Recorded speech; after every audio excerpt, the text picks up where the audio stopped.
Well, public skepticism comes about when people, A, don't know about what something can do to help them, and B, it kind of triggers some fears of the past, okay? So, for example, fingerprints are always equated with, it used to be equated with, criminals. And so there have been some noted cases recently where officers empowered with fingerprint technology tended to profile people who are of one ethnic background or things like that. People don't like that. So officers need proper training on how to use these things and making sure that they're operating within the realms of doability. But fingerprints are still an active event of sitting down with you and making things happen, okay? Now, on the other hand, if I'm using facial recognition technology, officers pretty much, with those reality TV shows and other things, it's kind of expected that officers are going to have cameras with them, okay?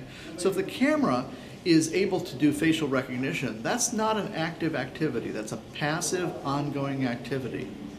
You're photographing me with a very obvious camera. However, I could be using a camera like on my iPhone or otherwise, or even just embedded into my glasses or on my person somewhere, that is able to do face in the crowd recognition of various people. Imagine an officer is walking through a crowd of people.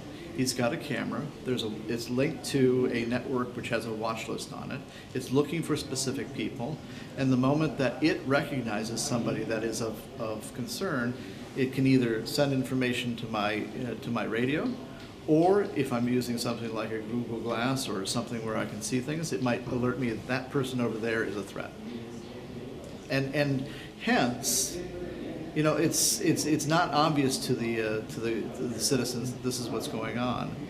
The camera's there; they can see that, but it's not as obtrusive. It's not as invasive, and it seems to be an appropriate measure. And another area looked at is that you touched on was the integrated nature of data collection that you can take. There's been a large drive towards interoperable services in the UK. How do you think use of collective data can help benefit that? Well, absolutely. I think that in today's policing organization, we have to be able to interact with wherever a crime is committed versus wherever somebody has a history of crime. Therefore, if somebody is in Manchester and is known to be a person of interest in Manchester, and here I am in London, if I don't have that information, it's not going to help me. We know that criminals typically do things within their sphere of influence, but I have seen sporting events that get people moving from city to city, and things will happen where people are here. Freedom of movement in Europe, freedom of movement in Europe has changed cross-border crime. It does. It does, and I think that interoperability and sharing of information has a two-edged sword to it. On one hand, the rights and mandate around privacy in the European Union is very, very strong, and as well in the UK, it's very strong. So the question is, how do you make sure that the sharing of information happens appropriately? If someone has committed a crime and is part of a criminal database, the rules around sharing are necessary for public safety to be able to share that information with other interested police agencies. Therefore, the sharing of information about somebody who has been convicted of a crime is not as restricted as a typical citizen. Now, that doesn't necessarily extend to somebody suspected of a crime, and therefore very careful rules have to be put in place how information is shared, how information is used. And these rules are coupled with standards, with other types of technologies that allow us to share information securely, with encryption and digital protection of data to make sure that people aren't, exposing that data to the outside world. All those technologies have to be part of the policing solution.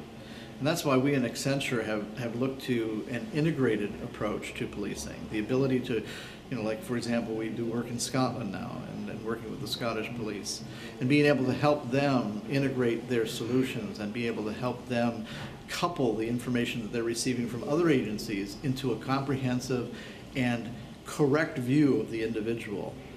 so bad data and data cleansing and understanding, the duplication of data across agencies and not having that represented as multiple crimes but a single instance perhaps. I mean, there's so many different ways that data has to be cleansed.